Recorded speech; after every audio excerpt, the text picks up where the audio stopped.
Hola, ¿se me oye? A ver, ahí, vale. Bueno, somos Miren, Rocío y Luis y nos hemos preparado, creo que viene muy en línea con la expo anterior, desde reapropiaciones, todo lo que tiene que ver con ser millennial y no vamos a decir moda necesariamente, pero sí que apreciamos, por ejemplo, en nuestros entornos LGTB y demás, como una gran expansión y auge de todo lo que tiene que ver con la astrología y el zodiaco. Como somos científicas, pues no vamos a decir que sea verdad así, pero sí que lo apreciamos nosotros desde nuestra subjetividad. También, como somos millennials, nuestro trabajo se ha basado mucho en nuestras grandes Biblias, que son YouTube e Instagram, todo se ha dicho. Así que vamos a tener bastante material divertido para que podáis reíros también.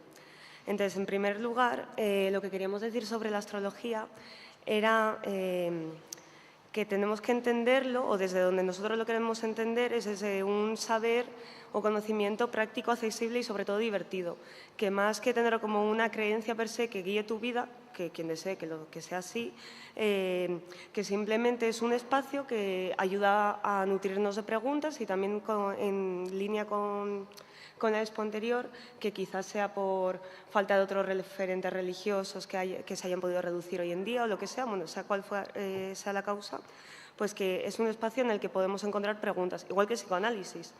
Tú cuando vas al tarot y te salen una serie de cartas, tú las significas y esta es la primera palabra que vemos especialmente relevante, que es lo del nombrar y el significar, como nosotros decidimos significar. La segunda cosa que también queríamos decir era que el tarot siempre da capacidad de agencia. Entonces hay algo que siempre se suele decir en las lecturas, que es lo que te resuena lo tomas y lo demás lo sueltas. Entonces aquí también con nuestra exposición lo que os resuene os lo quedáis y lo demás pues parida, no os sirve para nada, no pasa nada. Y también otra cosa que queríamos poner aquí bastante importante es todo lo que tiene que ver con la deslegitimación de ciertos saberes y conocimientos, entre ellos la astrología, desde las ciencias válidas. Obviamente no es física cuántica, lo sabemos y no pasa nada, pero que también está en un espacio de resistencia en el que lo subalterno siempre se ha encontrado y donde se ha ido desarrollando.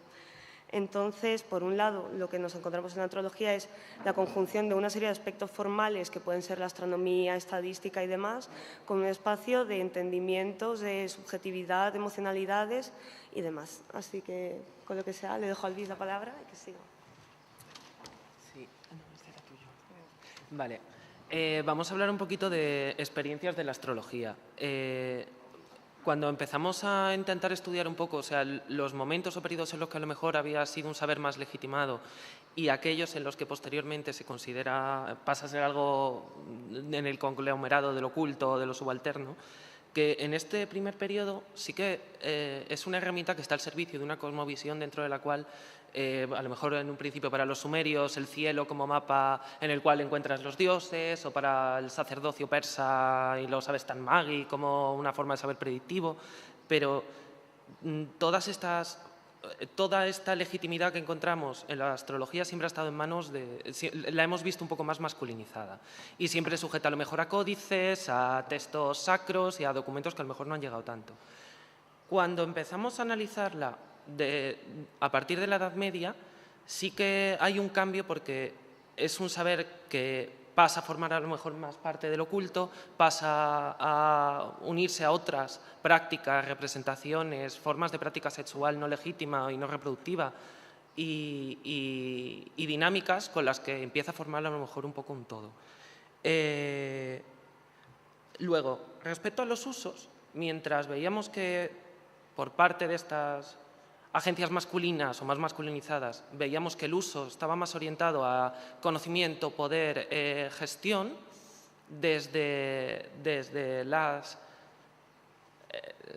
esta segunda etapa, desde esta falta de legitimidad, los usos que se le dan son otros y a lo mejor es una herramienta que ya no está sujeta a esta cosmovisión, pero que sí que sigue ofreciendo herramientas de carácter pragmático. Por ejemplo, o sea, se sigue manteniendo, a mí me llamó mucho la atención hace unos años hablando con mi abuela, cómo me contaba cómo su madre sabía qué días de la semana y qué días específicos y a qué horas había que recoger las plantas. O sea, sí que estaban sujetos a esas influencias celestes, pero desde un ámbito más cotidiano y pragmático.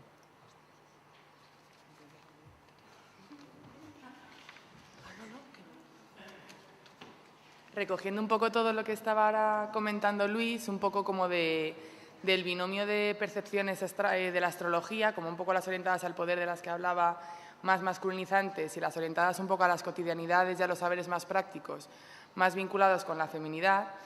Hemos hecho un poco de repaso y realmente tenemos la sensación de que las generaciones millennial han recogido un poco esta segunda percepción de la astrología en saberes cotidianos o en formas de interpretar o utilizar la astrología como una herramienta para aprender a gestionarnos y a desenvolvernos en nuestras cotidianidades un poco más vitales, ¿no? Es decir, utilizamos mogollón la astrología para entendernos en ciertas formas de espacio, es decir, utilizamos nuestro signo en Marte, por ejemplo, para saber cómo gestionamos los conflictos, utilizamos nuestro signo en Mercurio para saber de qué manera nos comunicamos, utilizamos un montón de herramientas históricas y clásicas que nos da la astrología para entendernos en nuestro día a día bastante más actualizado.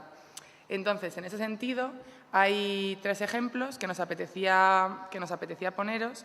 El primero serían los tránsitos planetarios, que los tránsitos planetarios simplemente es el movimiento de los planetas alrededor de los diferentes signos y de las diferentes cartas astrales. ¿Esto qué implica? Esto implica que cada persona tiene una carta natal, más o menos rígida, más o menos estática, pero que se ve afectada por estos tránsitos planetarios y que de alguna manera interfieren en la manera en la que nosotros nos vamos gestionando día a día, mes a mes y año a año, ¿no? ¿Esto con qué rompe un poco? Pues rompe con una de las mayores críticas que se hace a la astrología, que es el determinismo estático, ¿no? Como la astrología al final es un conjunto de saberes que ya de por sí está bastante en detrimento por las ciencias clásicas, la lógica matemática, etcétera, etcétera, que también son herramientas que usa la astrología muchas veces, pero estos tránsitos planetarios indican un cierto dinamismo y una cierta intervención de factores externos en nuestra propia identidad y en nuestra propia forma de ver el mundo, ¿no? Por otro lado, esto nos lleva al segundo ejemplo, que son las energías disponibles. Es decir, los planetas transitan, los planetas van cambiando de signo y van cambiando de casa astral, y esto nos da unas ciertas energías, nos dan unas oportunidades, por así decirlo, unas tensiones, unas tendencias que podemos ir siguiendo en un momento dado en otro. Cuando hablábamos un poco de esto, nos acordábamos también de ciertos discursos políticos y transfeministas que también hablan de las fuerzas, de las energías y de los momentos, ¿no? Cuando hablamos con nuestras compis en un momento feminista que decimos, mira, tía, pues si ahora no tienes energía para esto, pues no lo hagas y ya está, no pasa nada. O encuéntrate en un momento en el que te veas con más fuerzas, pues son diferentes diálogos, pero básicamente te viene a decir un poco lo mismo. La astrología también te dice en qué momentos del mes o en qué momentos del año o en qué momentos de tu vida en general tienes unas energías más disponibles para según qué cosas o tienes unas energías menos disponibles para según otras. Y el último ejemplo que queríamos poner son las sinastrías, que nos parecen muy interesantes y muy divertidas porque es una herramienta que nos permite leer la compatibilidad entre 2 cartas natales. Es decir, las sinastrías se utilizan para saber si mi carta natal, por ejemplo, es compatible con la de Miren.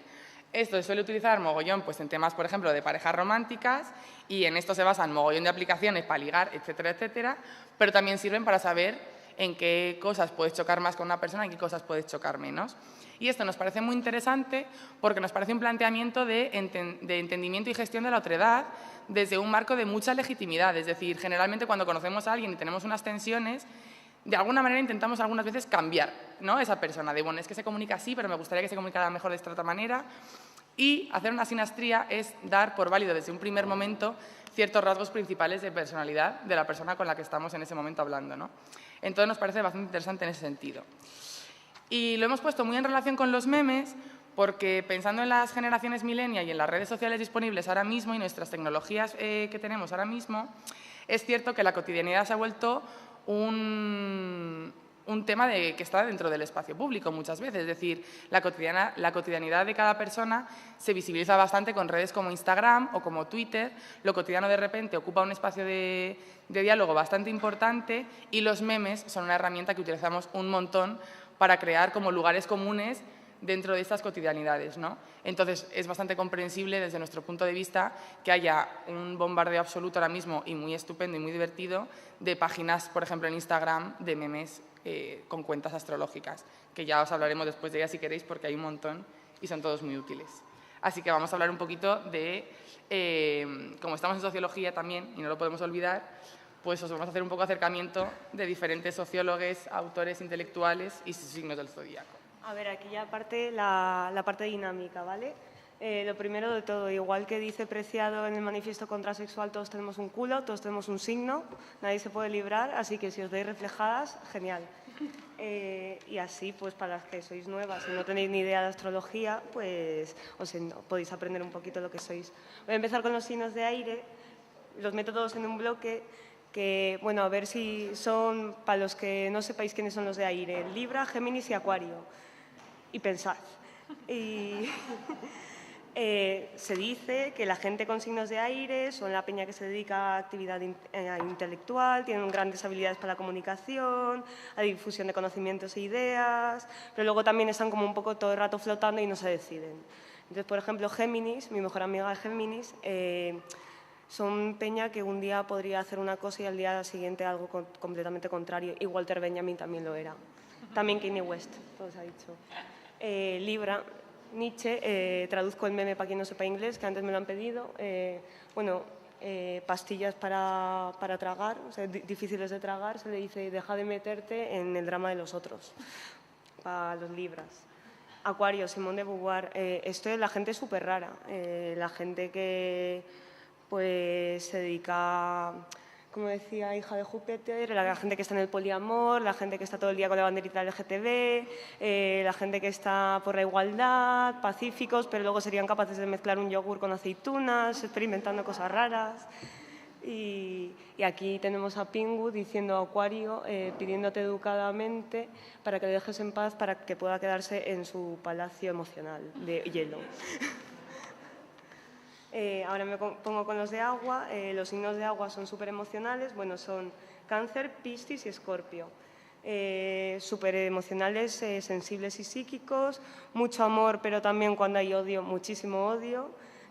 Por ejemplo, Cáncer es muy vulnerable. Tenemos ahí a Foucault. Y, a ver, yo aquí lo que me he apuntado es amorcito, pero si le hacen pupa, cuidado porque te vas a arrepentir bastante. O sea, verdad, a mí me ha pasado. Y aquí el meme traduzco Cáncer intentando decidir entre el deseo de amar a otros o el deseo de nunca ser herido. Escorpio, que tenemos aquí a Durkheim, siempre están a la defensiva. Tenemos ahí a Khaleesi también, si Khaleesi fuera Escorpio. Y cuando se enfada, pues aparte de escupir veneno, pues lo cambia todo con cambios muy radicales. Y por último, Piscis. Bueno, no sé si habéis visto El joven Karl Marx, los Piscis son súper enamoradizos, pero súper enamoradizos. Y hay que agarrarles y bajarles, porque es que si no flotan en el amor y luego cuando se deprimen hay que cavar para recogerlos.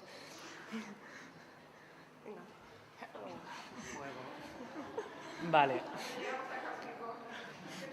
Fuego tenemos Aries, Leo y Sagitario, y los de fuego, los signos de fuego en teoría son idealistas, energéticos, explosivos y volátiles.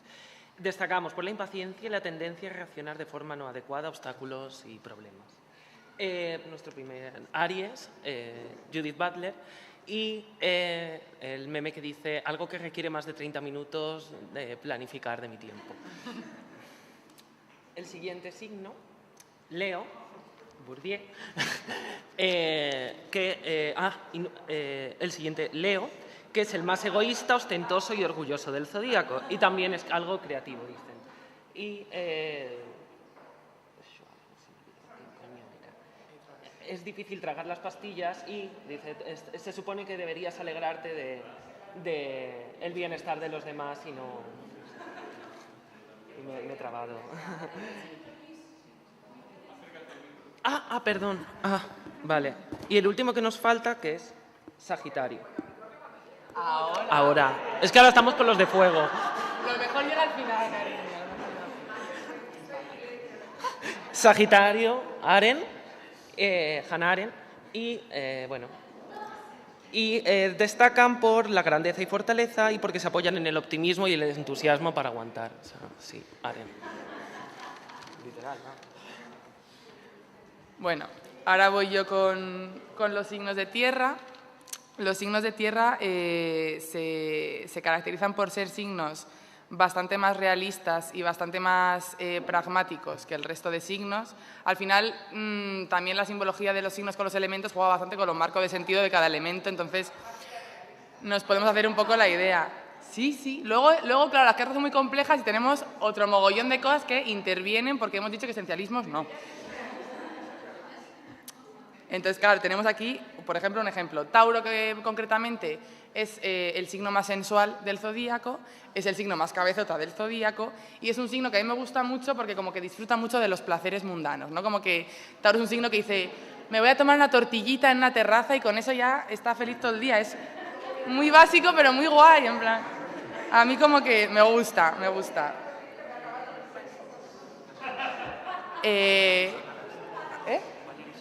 Sí, bueno, aquí tenemos a Solanas como ejemplo de lo que viene siendo Tauro y pues los memes más recurrentes de Tauro sí que son con la comida, realmente. Y aquí dice, pues Tauro siendo acusado de comerse el último trozo de comida que quedaba. El siguiente signo de tierra es Virgo. Los Virgos se caracterizan por ser unos signos muy analíticos, muy perfeccionistas, muy exigentes, críticos y muy amantes del orden.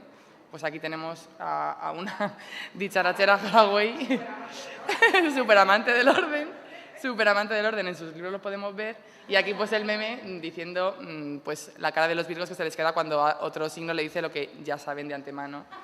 Que no son muy humildes, lo tenemos que decir. Y el último Capricornio, que tenemos al señor Bauman. A mí también me ha dolido. Bueno, tenemos al señor Bauman, ya está, hay de todo. Es el signo más trabajador, dicen, del zodíaco. Es un signo también bastante perseverante, como Tauro, aunque tiene un punto como más lideresco, a lo mejor, que el otro signo de tierra.